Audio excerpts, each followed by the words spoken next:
So welcome everybody for this session on vagus and accessory, the 10th and the 11th cranial nerve. The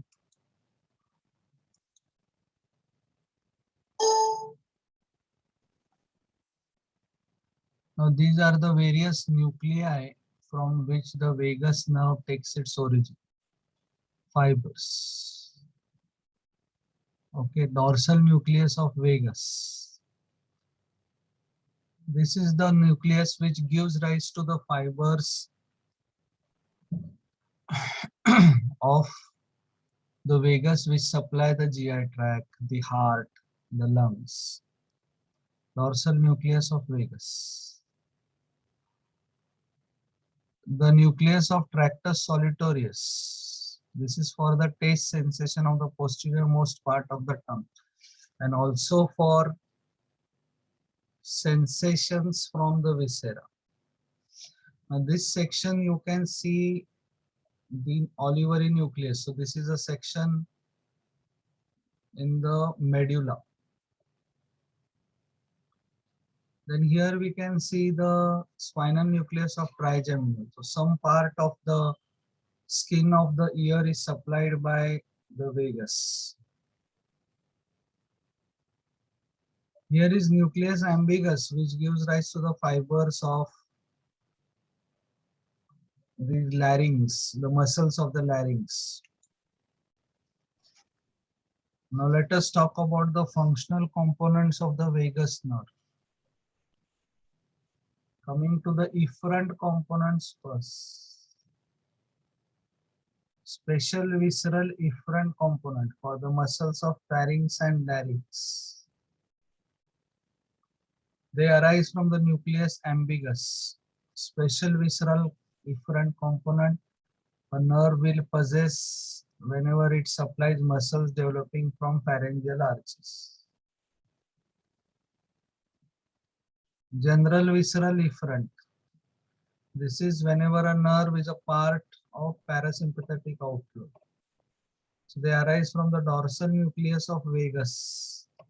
They supply the heart, lung and GIT up to the right 2/3 and left 1/3 of the transverse column. At that junction of these two. Now coming to the afferent fibers. General visceral afferent fibers. They are located in the inferior ganglion of the vagus and the peripheral processes collect fibers from pharynx, larynx, trachea, esophagus and they give it to the dorsal nucleus of vagus and nucleus of tractus solitarius. So general visceral afferent from the viscera. Special visceral afferent. Now we are talking about a special sensation that is taste, posterior most part. So again the fibers will arise from inferior ganglion. Peripheral fibers will supply the tongue and central processes is nucleus of tractus solitarius. Then general somatic afferent. Now these are in the superior ganglion of the vagus and they supply the skin of the external ear. Okay, and terminate in the spinal nucleus of trigeminal. So two efferent components and special visceral, general visceral and three afferent components. General visceral, special visceral and general somatic. Again showing you the picture for the various nuclei.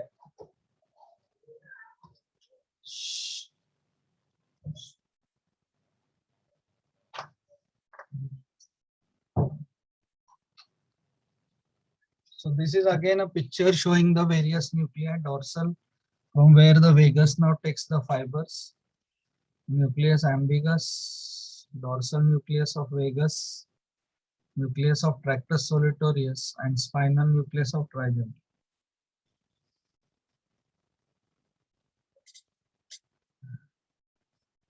The third nerve takes origin from the side of crus. Fourth nerve from the posterior aspect. Fifth nerve from pons. 6, 7, 8 from the junction of pons and medulla. 9, 10, 11 from posterolateral sulcus of the medulla, and 12 from the anterolateral sulcus of medulla. So this vagus nerve arises as a series of rootlets between the on the posterolateral sulcus, and there is 9, 10 and 11 taking origin from there. So between the 9 and 11th nerve.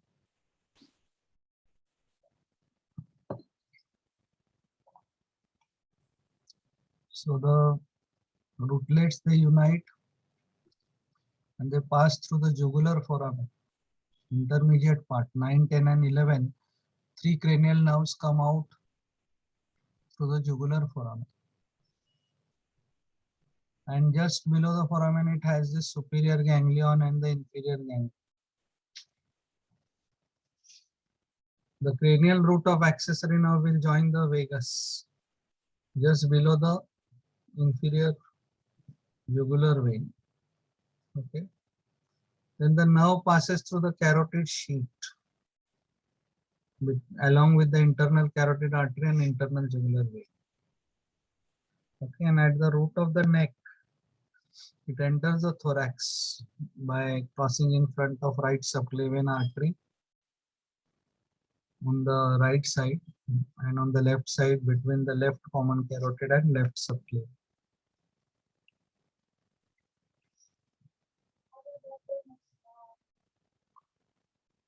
So this is how you can see here superior ganglion, which has fibers for the skin, and inferior ganglion. Okay, and the cranial root of accessory joining it. Okay, and these are the fibers, the various branches: auricular branch, pharyngeal branch, superior laryngeal branch. Okay, superior laryngeal, you can see further is divided into internal laryngeal and external laryngeal. Then there is one more branch you can see arising from here, recurrent laryngeal. Recurrent laryngeal, because it takes a U-turn and comes up like this between the trachea and esophagus. So these are the branches. Meningeal branch supplying the dura mater. Sinus branch supplying the carotid sinus and the body. So meningeal branch supplies the dura of the posterior cranial fossa. So dura of the middle cranial fossa is by the meningeal branch of the mandibular, while dura of the posterior cranial fossa is by the meningeal branch of the vagus. There is a sinus branch to carotid sinus and body, an auricular branch to the posterior wall of the external auditory meatus. And this is very, very clinically significant, because what is going to happen is, if this posterior wall, while cleaning the ear, hot water is put on it, the vagus may get stimulated and heart may stop. So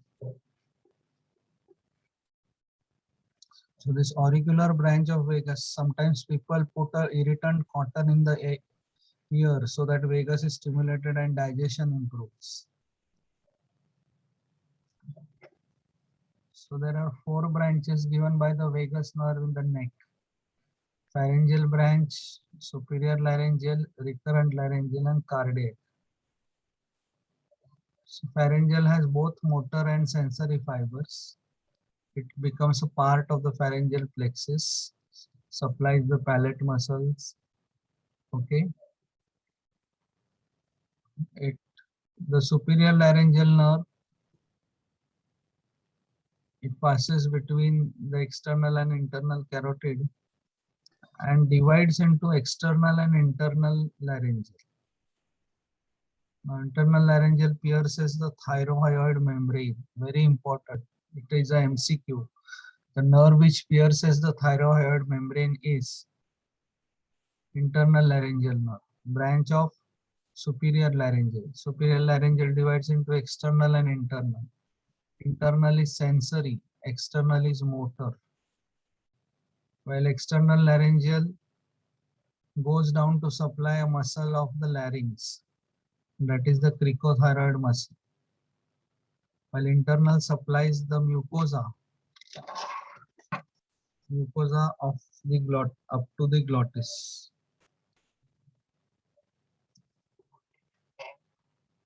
Now right recurrent laryngeal nerve. This right recurrent laryngeal nerve and there is left recurrent laryngeal nerve. Now the right recurrent laryngeal nerve, it is given near the right subclavian artery. Then it travels superior, enters the larynx. So recurrent laryngeal nerve supplies all the muscles of the larynx. It is a mixed nerve, sensory as well as motor. Supplies all the muscles of the larynx except for the cricothyroid muscle, which is supplied by the superior external laryngeal. All other muscles are supplied by recurrent laryngeal, and the sensory supply below the glottis is by recurrent laryngeal nerve. Above the glottis is by internal laryngeal nerve.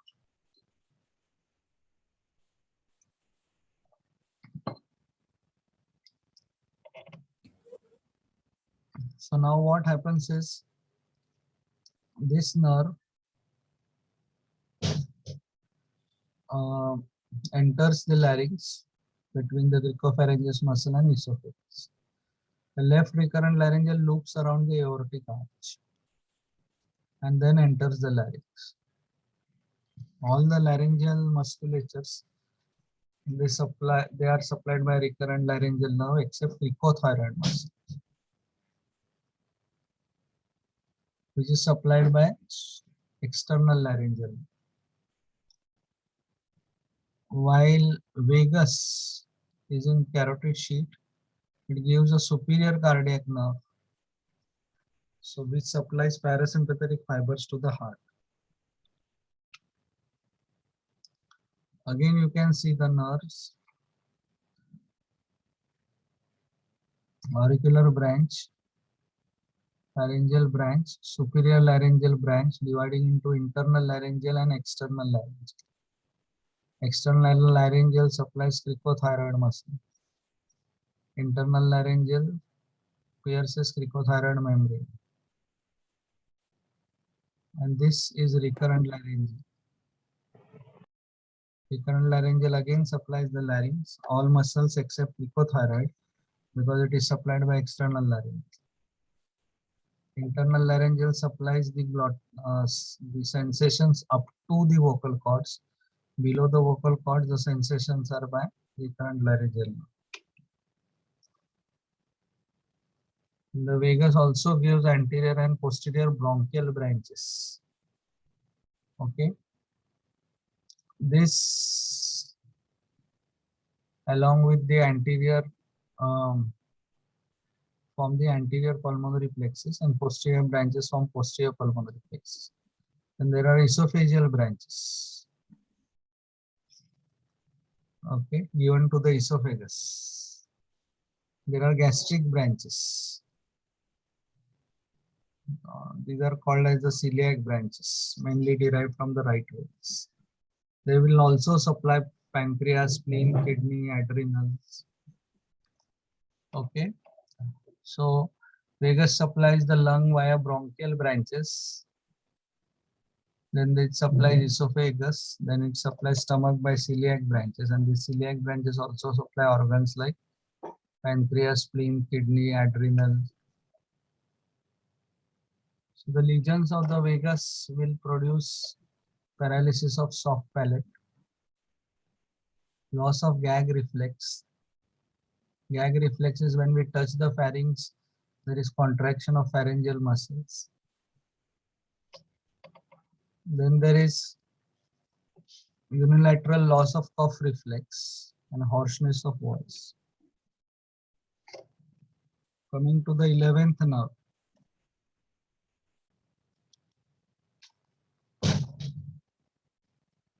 The 11th nerve functional components are general visceral efferent.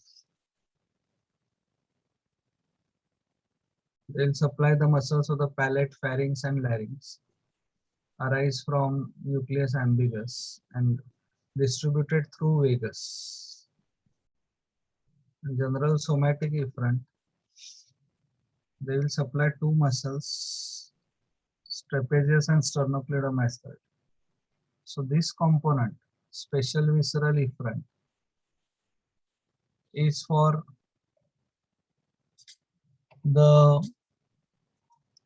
this component, special visceral efferent, is for the cranial accessory nerve, and this component,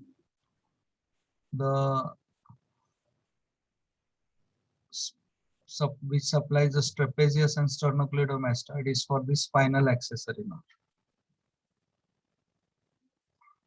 So in this diagram, we can see this is the spinal accessory, and this is going to supply sternocleidomastoid and trapezius. And this is vagus, this is cranial accessory. So spinal accessory through foramen magnum enters the skull, joins the cranial accessory for some time, and then they get separated. Spinal accessory comes out and supplies sternocleidomastoid and trapezius. And cranial accessory joins the vagus and supplies the muscles of palate, pharynx, and larynx. So cranial accessory arises from as 4 to 6 rootlets at the posterolateral fissure. 9, 10, and 11, they arise together, one below each other. So it comes out, soon fuses to form a single nerve, comes out through the jugular foramen. The spinal root arises from the upper 5 cranial segments of the spinal nerves. It unites to form the single nerve, and this nerve enters the cranial cavity through foramen magnum. Then joins cranial nerve just for some time and then separates. Okay, then immediately it separates. Then it supplies the sternocleidomastoid and then enters the posterior triangle and then supplies the trapezius.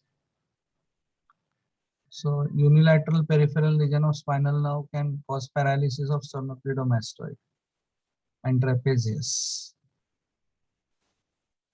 While paralysis of sternocleidomastoid will result in turning the face to the same side and bending the head to the opposite side due to unopposed action of the healthy muscle. Paralysis of trapezius will lead to drooping of the shoulders. Paralysis of sternocleidomastoid is called as torticollis. So that's all about vagus and the accessory nerve.